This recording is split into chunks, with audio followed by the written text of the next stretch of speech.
Shalom. Hikmat membangun rumah. Amsal 9 ayat 1 mengatakan, hikmat telah mendirikan rumahnya, menegakkan ketujuh tiangnya.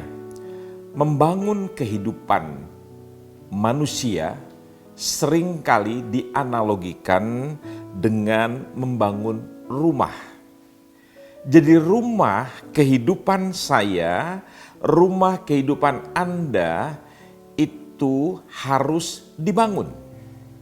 Jadi tidak bisa tumbuh dengan sendirinya dengan harapan menghasilkan sebuah kehidupan yang kokoh. Jadi ingat, kata kuncinya adalah membangun kehidupan pribadi kita.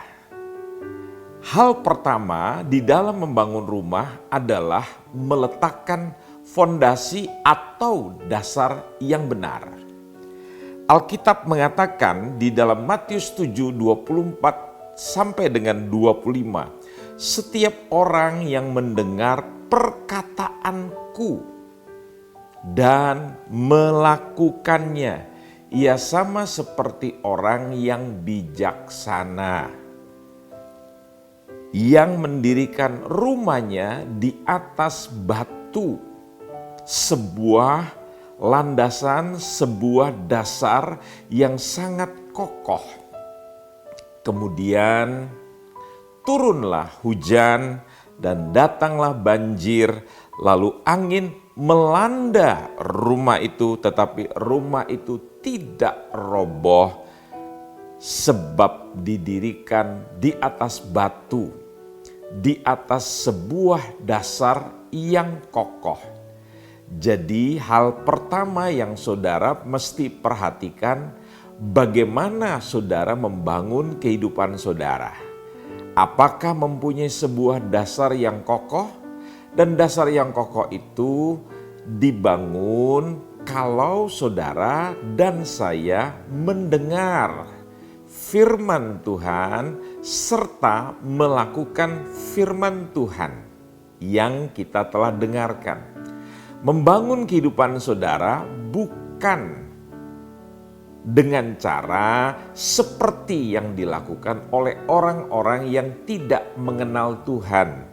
Misalnya, mereka berpikir bahwa saya mempunyai pendidikan yang tinggi, lingkungan yang baik, pekerjaan yang baik, memiliki popularitas. Bukan itu. Jadi Anda harus belajar mendengarkan firman Tuhan. Mengapa? Alkitab mengatakan kalau bukan Tuhan yang membangun rumah, sia-sialah usaha orang yang membangunnya, kata Mazmur 127 ayat 1 bagian A.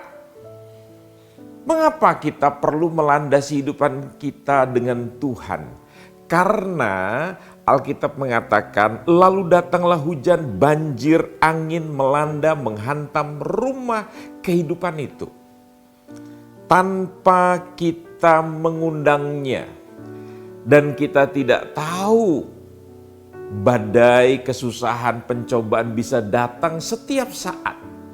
Tetapi kalau kita terbiasa mendengar dan melakukan firman Tuhan, kehidupan kita tidak mudah digoyahkan, tidak mudah untuk menjadi runtuh. Hal yang kedua, setelah kita meletakkan fondasi, maka rumah kehidupan kita perlu mendirikan tiang-tiangnya. Anda harus mempunyai cara kehidupan yang benar.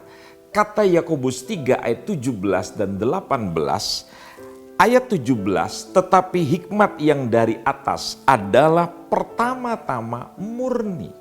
Selanjutnya pendamai, peramah, penurut, penuh belas kasihan, dan buah-buah yang baik, tidak memihak dan tidak munafik.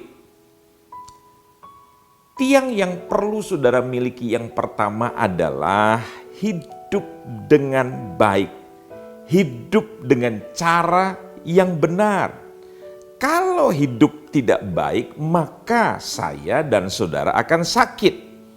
Kita harus memiliki kehidupan yang kudus. Kalau kita tidak hidup baik sesuai dengan aturan, maka saudara akan menjadi lemah. Contoh, kalau Anda biasa memakan makanan sampah, maka tubuh saudara akan menjadi sakit. Nah, di sini dikatakan kalau Anda tidak mengutamakan Tuhan, Matius 6:33, maka akan Anda alami hidup yang penuh dengan kekhawatiran. Orang yang tidak jujur dalam soal keuangan, maka biasanya buahnya akan melakukan kecurangan.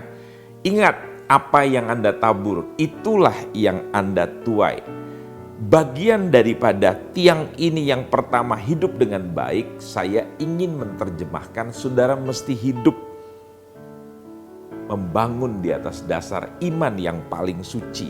Yudas ayat yang ke-20 berkata, akan tetapi kamu saudara-saudara yang kekasih, bangunlah dirimu sendiri di atas dasar imanmu yang paling suci dan berdoalah dalam Roh Kudus. Saya dan saudara perlu membangun kehidupan kekristenan di atas dasar iman yang paling suci. Kekudusan itu penting sekali. Menjauhkan diri daripada yang jahat, menjauhkan diri dari hidup yang tidak benar. Saya seringkali mendapatkan manfaat pada waktu berjalan di dalam kekudusan yang luar biasa. Manfaat yang pertama, saudara bisa melihat kemuliaannya Tuhan dinyatakan dalam kehidupan saudara. Kekudusan membuat saudara dipermuliakan oleh Tuhan, diangkat dalam sebuah derajat hidup yang luar biasa. Yang selanjutnya, saudara menerima kasih-Nya dan menerima kebaikan-Nya.